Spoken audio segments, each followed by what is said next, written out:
Hello दोस्तों, आज की वीडियो में हम 10th क्लास NCERT एक्सरसाइज 3.3 का पहले का क्वेश्चन नंबर 6 जो है ये करेंगे। ठीक है, इसको हम दूसरी विधि से कर रहे थे दोस्तों, तो वो विधि थोड़ी गलत है। जो वो हमने वीडियो डाली अपलोड ही नहीं करी है। ठीक है, हम इसको जो है ये दोबारा बना रहे हैं, तो इसको हम आसान मेथड से करने की कोशिश करेंगे। ठीक है, बिल्कुल इसे 2 मेथड से कर सकते थे हम, दूसरा मेथड थोड़ा हार्ड है उन बच्चों के लिए, तो ये आसान मेथड से करेंगे इसको। ठीक है, आराम आराम से करेंगे, कोई जल्दी वाली बात नहीं। इसको हमने लिख लिया दोस्तों, प्रतिस्थापन विधि से करना है हमें इसे। इसको हमने लिखने के बाद इसको हम सोल्व करेंगे। इसको हम समीकरण 1 मान लेते हैं, इसको समीकरण 2 मान लेते हैं। तो यहाँ लिखेंगे समीकरण 1 से, ठीक है, 3x/2 माइनस के 5y/3 इक्वल टू -2। ठीक है, पहले हम इस समीकरण को सोल्व कर लेते हैं आसान उसमें। ठीक है, इन दोनों का हम एलसीएम ले लेते हैं दोस्तों। एलसीएम कितना आएगा? एलसीएम इतना आएगा कि अगर आप 10th क्लास में आता होगा आपको, तो नहीं आता तो देखिए, एक समय और एक विषम है। सम विषम आपको पता ही होगा, जो जोड़ा बन जाए सम और जो जोड़ा ना बने विषम। एक समय और एक विषम है, तो इन दोनों की गुणा कर दीजिए, मल्टीप्लाई कर दीजिए, 6 आ जाएगा। इसको इसमें भाग दीजिए, 3 आएगा। 3 के ऊपर वाले में गुणा कर दीजिए तो 9x। जो यहाँ पे निशान होगा वो निशान आप यहाँ पे लगाएंगे, फिर सेम प्रोसेस करेंगे। इसको इसमें भाग देंगे, 2 आएगा, 2 के ऊपर वाले में मल्टीप्लाई कर देंगे 10y इक्वल टू -2। ठीक है दोस्तों, फिर आ जाएगा 9x माइनस के 10y इक्वल टू -12। क्यों? क्योंकि ये इसकी इसमें मल्टीप्लाई हो गई, तो 6 दूनी 12 और -के। ठीक है दोस्तों, इतनी बात आपको समझ में आ गई। तो इसको हम कर लेते हैं समीकरण 3। ठीक है दोस्तों, अब हम सेम प्रोसेस करेंगे इसके साथ समीकरण 2 से। समीकरण 2 से x प्लस के 3 y/2 इक्वल टू 13/6। ठीक है दोस्तों, इन दोनों का सेम करेंगे, 3 दूनी 6 और इसको इसमें भाग देंगे, 2 आएगा, तो ये हो जाएगा 2x प्लस के 3y इक्वल टू 13/6। देखो दोस्तों, एलसीएम निकालना आपको आना ही चाहिए, नहीं आता तो मैंने वीडियो बना रखी है, आप उसको देख लीजिएगा कि इन दोनों की लिया, ऐसे कर दिया, सम विषम की मल्टीप्लाई कर दी, इसको इसमें भाग दिया, 2 आया, 2 के ऊपर वाले में गुणा कर दी 2x, इसको इसमें भाग दिया, 3 आया, 3 के ऊपर वाले में गुणा कर दी 3y। अब इस 6 से ये 6 ख़त्म, तो बचा क्या? 2x प्लस के 3y इक्वल टू 13। ये समीकरण हो गया हमारा 4। ठीक है दोस्तों, ठीक है। अब हम इन दोनों में से, अब ऊपर वाले छोड़ दो, इन दोनों को हम जो है लेके चलेंगे सोल्व करके, कि अगर हम यहाँ से इसको ही ले लीजिए, समीकरण 4 से, यहाँ लिख लेते हैं समीकरण 4 से। समीकरण 4 क्या है हमारे पास? समीकरण 4 है हमारे पास 2x प्लस के 3y equal to 13। 2x plus के 3y इक्वल टू 13। देखिए दोस्तों, मैं आपको आराम से दिखा देता हूँ। 2x प्लस के 3y इक्वल टू 13 समीकरण 4 है। यहाँ से हम x का मान निकालेंगे। x का मान कैसे निकालेंगे कि देखिए, सिर्फ बराबर के इस साइड x छोड़ देंगे और उस साइड सारी संख्या हम ले जाएंगे। तो देखिए 2x इक्वल टू 13, ये माइनस का हो जाएगा, बराबर के उस साइड जाएगी क्योंकि प्लस का है 3y। अब जो है, अब आपने कहा था अभी कि x का मान निकालना है, यहाँ तो 2x है, तो बिल्कुल करेंगे हम x बराबर 13 माइनस के 3y/2 निकाल दिया हमने x का मान। ठीक है, यहाँ से निकाल दिया। अब x का मान समीकरण 1 में रखने पर, देखो दोस्तों, 3 में रखने पर, हमने ऊपर वाले से तो हमारा वास्ता ख़त्म हो गया क्योंकि हमने इसको इसमें चेंज किया। अब ये समीकरण 3 और 4 हैं, हमने 4 से x का मान निकाल लिया। अब हम कोई चीज़, अगर हम बिजनेस कर रहे हैं, जहाँ से हमने जो चीज़ खरीदी है उसी को थोड़ी बेचते हैं, वहाँ से 4 की खरीद के आगे वो 5 की बेचते हैं। तो हम समीकरण 4 से जब हमने x का मान निकाला, तो हम समीकरण 3 में रखेंगे। ठीक है दोस्तों, समीकरण 4 से जो x का मान रखा वो समीकरण 3 में रखेंगे। तो यहाँ पे लिखेंगे x का मान समीकरण 3 में रखने पर। ठीक है दोस्तों, और समीकरण 3 क्या है? समीकरण 3 है आपके पास, मैं आपको बार बार पूरा दिखा देता हूँ कि कोई डाउट ना रहे आपको। समीकरण 3 है 9x माइनस के 10y equal to 12। 9x minus के 10y माइनस के 12। ठीक है, मैं आपको बिल्कुल बार बार दिखाता हूँ कि एक भी डाउट ना बचे आपको। एक बार वीडियो देखो, बात ख़त्म, ये क्वेश्चन दोबारा देखने की ज़रूरत ही ना पड़े आपको।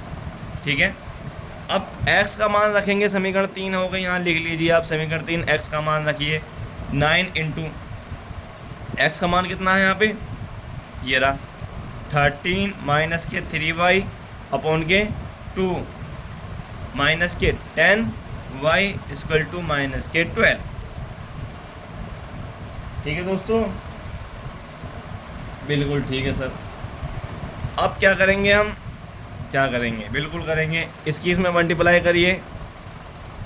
13 निमा कितना होता है, 13 निमा होता है 117, तो 117 हाँ, ये माइनस है तो माइनस यहाँ 9 या 27 27y माइनस के 10y। और ये जो 2 है आपका, जो 2 है ये, इसको 2 को क्या करिए आप, डायरेक्ट इसको, ये वो है बटे में है, डायरेक्ट उस साइड भेज दीजिए तो माइनस के 24।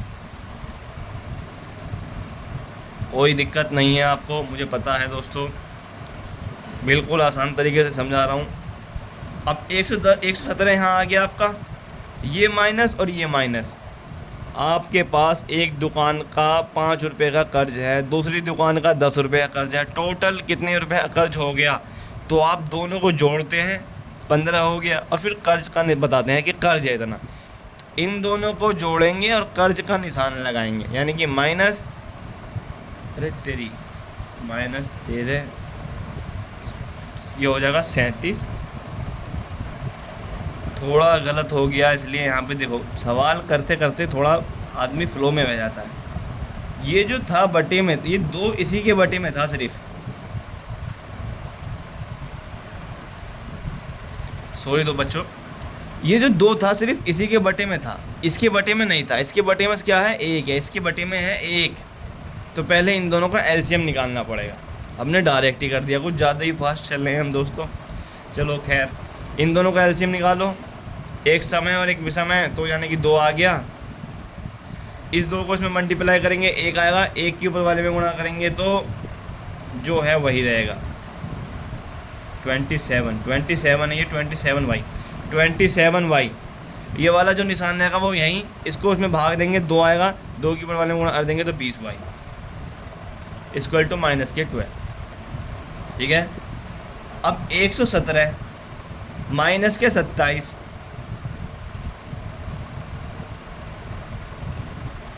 और माइनस के 20 y इक्वल टू, अब करेंगे इसकी, क्योंकि अब जाएगा ये डायरेक्ट, क्योंकि सबके बटे में है ये, अब जाएगा डायरेक्ट, तो ये हो जाएगा 24। ठीक है दोस्तों, चला गया। चलो जी, सेम प्रोसेस मैंने अभी बताया था वो दुकान वाला एक एग्जांपल देके, तो यहाँ पे माइनस का हो जाएगा 47y माइनस के 24, ये प्लस का बराबर के उस साइड हो जाएगा माइनस का 117। ठीक है, यहाँ पे लिख लीजिए माइनस के 47y माइनस के 24 यार 24 माइनस के 117। ठीक है दोस्तों, अब माइनस के 47 इक्वल टू माइनस और माइनस, यहाँ पे माइनस ये हो गया, 7 4 11 का 1 हासिल लगा, 1 2 और 1 3 4 और 1। ठीक है दोस्तों, हमने सही जोड़ा है, 7 11 1 2 और 1 3 4 और 1 का 1 माइनस के 141। ठीक है दोस्तों, अब इतना करने के बाद हमें सिर्फ, यहाँ पे माइनस आ गया ना, और यहाँ पे माइनस है, ये वाला माइनस ये वाले माइनस से कट। ठीक है, ख़त्म, बचा क्या 47y इक्वल टू 141 अब y का मान निकालना है तो यानी कि 141 अपॉन के 47, यहाँ से हमें निकल गया। ठीक है दोस्तों, थोड़ा वीडियो लेंथी हो रहा है, कोई दिक्कत नहीं, आप आराम से समझो, एक ही बार में सब क्लियर हो जाएगा, सब कुछ क्लियर हो जाएगा। अब y का मान समीकरण, हमने जो समीकरण वो बनाई थी x की मान वाला निकाला था, ये इसको हम समीकरण 5 मान लेंगे। ठीक है, x का मान जहाँ निकला था उसको समीकरण 5 मान लेंगे। तो y का मान समीकरण 5 में रखने पर, क्योंकि हमें y का मान तो निकल गया, x का भी तो मान निकालना है ना। तो x बराबर 13 माइनस के 3y अपॉन के 2। ठीक है दोस्तों, बिल्कुल ठीक है।